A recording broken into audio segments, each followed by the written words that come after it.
welcome to PCM Update for the third week of May. This is Phil Campbell.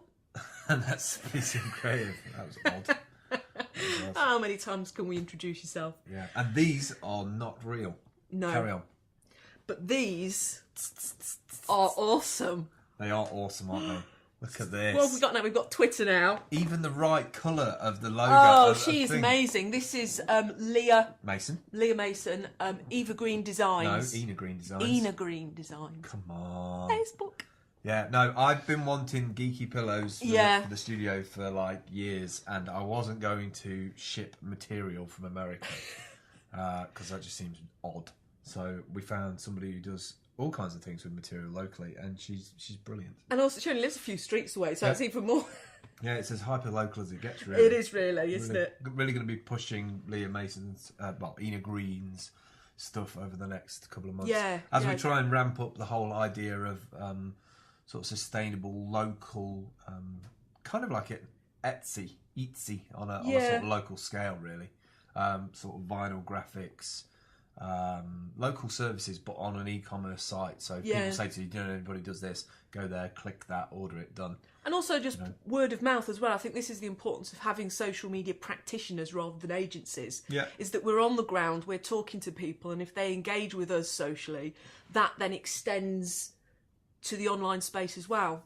Yeah. Because you went down to, or up to Halifax. I did. To the digital high street. So digital's going onto the high street and the independents. A lot of people are getting scared. A lot of people are scared of digital and technology in general, which I totally understand, because there is no solution that you can put in the high street to fix the high street. It's not about technology being put in the high street to magically all of a sudden like create people to come back in. But in a way, I mean, technology, if you want to say technology is killing it, it is at the moment involved with the high street, but it's involved with its demise.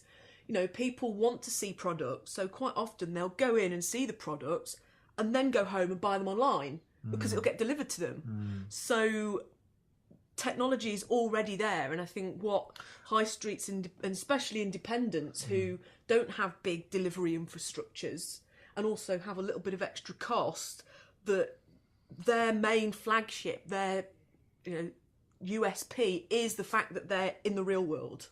But all these disruptive things that have happened to society over the last longest time, these are the changes that we're seeing. I mean, we're seeing it across the board. It's sort of apply the social spaces thing to it as well. Like we're losing pubs sort of every day. We're losing social spaces to go. High street, if we lose the high street, like where do people go? Like where do people go to actually talk to each other? Does everybody just talk to each other on Facebook? The proliferation of coffee shops, the change in the e-commerce, the commerce of the high street. And I think one of the things, especially with pubs, is the way that social is changing. I mean, there was quite a few cases down in Farnham. There was a fabulous little theatre, and there was campaigns because it was closing. The reason it was closing is because no one was using it. And what they were noticing is that people are commuting to London. Theatre starts at 7:30. Most of the people who would be the theatre audience weren't back at home at 7:30. Yeah. So, the way we work has altered the way we are social. Shifting those things to fit in with the fabric of other people's lives. So just give me a bit of a rundown. What was at the Digi High Street? Who was there? What sort of things were you talking about? Well, there was local councillors, there was planners, there was a few techie people. I think there was a lot of people who were quite scared of technology and didn't realise, scared of thinking it's going to cost a lot and a lot of time to ramp up to use it. There was people like totally locally who were giving out free kits for town centres. It was their first event, and they're doing another event in November, which I'm speaking at. I've found out a couple of days ago that I'm speaking there, and so I'll be talking about the rollout of High Street and things.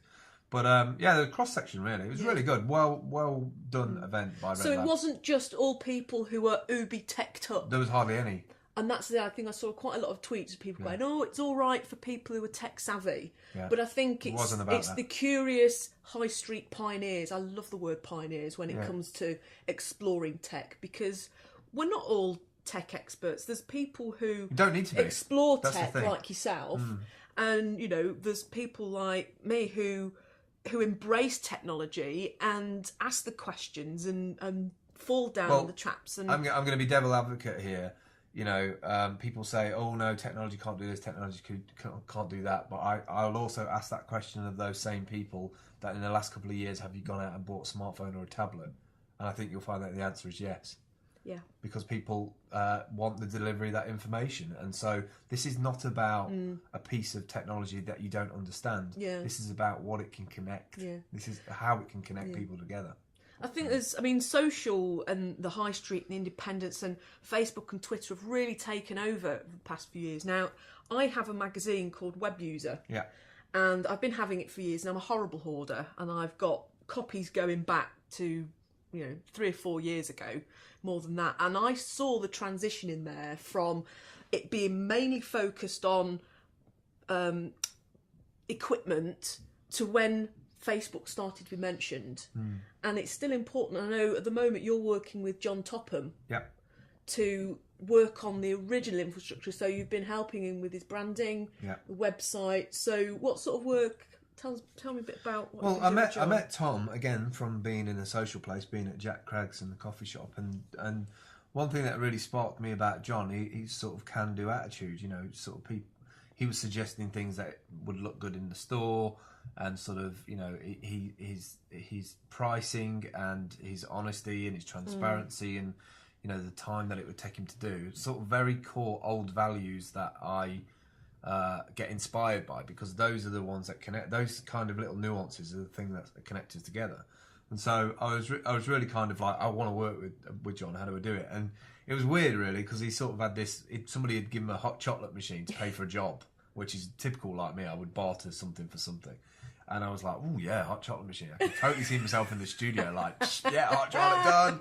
So I kind of got chatting to him and I said, well, and he said, I need a website and I need to learn about his Twitter and social media. I said, well, let's just barter. Yeah. So that's where we're at, and it's a good relationship because I like the guy, and that's what business is really about. It's like you liking the people you get services from. So and then also, ties in with the revenue streams we've been looking at, and when I work as PCM projects, we all kind of work under one banner. Yeah. Under Seller 54, there's this same thing with Ina, with John, with Dan. Yeah. That people's whose skills are, we can all come under this banner of which I love, the League of Extraordinary Online Talent. Yeah, well, why not? That's our new little leaflet. It makes more sense because I want to know when the submarine's coming. Yeah, there's no submarine yet. Oh. There's no submarine, I'm afraid. There's a lot of ballistic missiles, but there's no submarine, I'm afraid. But yeah, no, things are good. At the moment, and again, I try and stress this. I don't want to own it. I just want to be around those people that are just doers. It is, isn't it? I think, leading by example, one of the projects that have just kicked off is doing a Lucy Lockett Facebook photo shoot. I love this. Can't wait for this. My daughter's going to be in it. Lucy really wanted to... she wanted to increase the Facebook engagement. She gets quite a lot through there. And they've also tried Groupon, and they've got a photographer friend who's also tried Groupon. Okay. But they tend to find that they don't get the loyalty and the engagement that they really crave. They love the product that they make, and they want to bring people in, give them something at a good price, and then continue to communicate with them. Even if they don't ever buy anything again, they like to hear their stories, and social for the Lucy Lockett company is about having fun outside of business. It's the fun element. So they've got their Amazon and they've got their eBay and they've got the e-commerce, but Facebook and Twitter is their opportunity to kind of have a little bit of fun. Yeah. And so we had this idea of doing a photo shoot, and we've made it blatantly Facebook. Yeah. And what we're going to do is we're going to have 40 children photographed over a 4-hour session. Okay.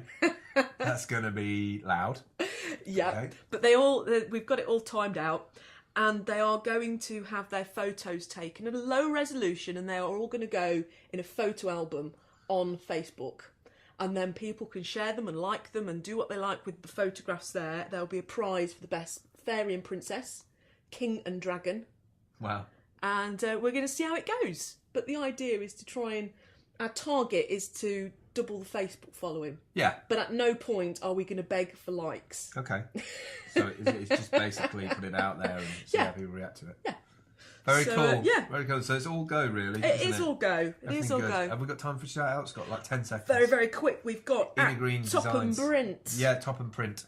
Topham Print, John Topham, at Topham Print on Twitter now, as of this morning. At Ina Green Designs. At Ina Green Designs, at Jack Craggs, at Holly's Coffee. And then I've been using Seedprod, at Seedprod on Twitter for the sign up on the front of Eileen's site. So and obviously wanted to give them a shout out. And obviously shout outs to all our backers so far in the Pie Street. We're 69 hours away from the total. We need 400 odd quid. I think it's doable. So this time next week we'll either be crying or we'll be celebrating. I will not be crying. I will see you later. Goodbye. Cheers.